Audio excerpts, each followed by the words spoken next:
Le projet On Top, il consiste à répondre à 3 problématiques qui se posent aujourd'hui dans les villes allemandes, enfin du moins dans les grandes villes allemandes. C'est-à-dire que premièrement, la ville de Francfort nous a annoncé que d'ici à 2020, on avait besoin d'1 million de mètres carrés supplémentaires, donc en 6 ans.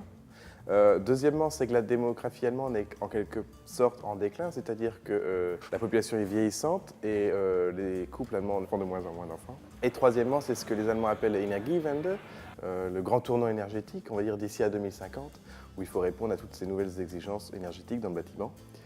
Alors nous, on a essayé de répondre à ces 3 problématiques en se disant qu'à Francfort, il est plus possible de construire au niveau du sol, donc on va essayer d'aller exploiter les surfaces disponibles sur les toits.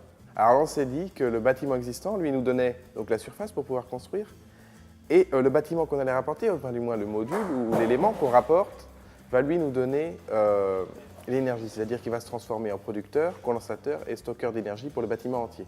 Alors la forme du bâtiment lui-même nous a permis d'avoir donc cette grande surface de toit de panneaux solaires, enfin de photovoltaïques, qui vont donc produire l'énergie.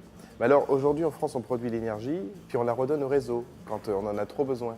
Donc, et c'est ça aussi l'intérêt de notre projet, c'est que nous on ne redonne pas tout de suite au réseau, sauf qu'on se permet de stocker dans des batteries nouvelle génération, qui, elles, ont une capacité de stockage d'une journée pour un logement d'utilisation de 4 personnes. Donc justement, par ce stockage, on se permet de poursuivre l'utilisation du solaire encore un peu plus dans la journée, dans la nuit, et jusqu'au retour du soleil le lendemain matin, qui permet de recharger les batteries. Donc on utilise d'abord cette énergie solaire pour nourrir, je vous disais, donc les nouveaux appartements qu'on vient poser sur le toit du bâtiment.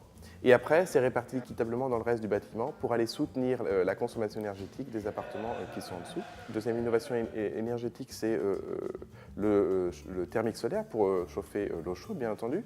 Et la troisième innovation, c'est la pompe à chaleur RR qui permet de réguler température et renouvellement de l'air au niveau des appartements. C'est un projet qui, nous semble relativement viable, qui d'ailleurs va être construit en 2015, c'est-à-dire que nous, on a eu l'appui des 4 partenaires, des 4 acteurs avec lesquels on a travaillé, qui nous ont affirmé qu'il allait donc être réalisé. Donc là, il est toujours en évolution, en préparation, et du coup, ça commence en 2015.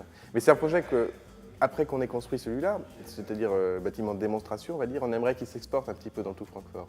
Alors bien sûr, l'architecture n'est pas exportable, mais du moins le concept de ce partage d'énergie entre un bâtiment nouveau qui vient s'implanter sur le toit d'un bâtiment existant et le bâtiment existant lui-même, ce concept-là pourrait fonctionner dans de nombreuses villes européennes.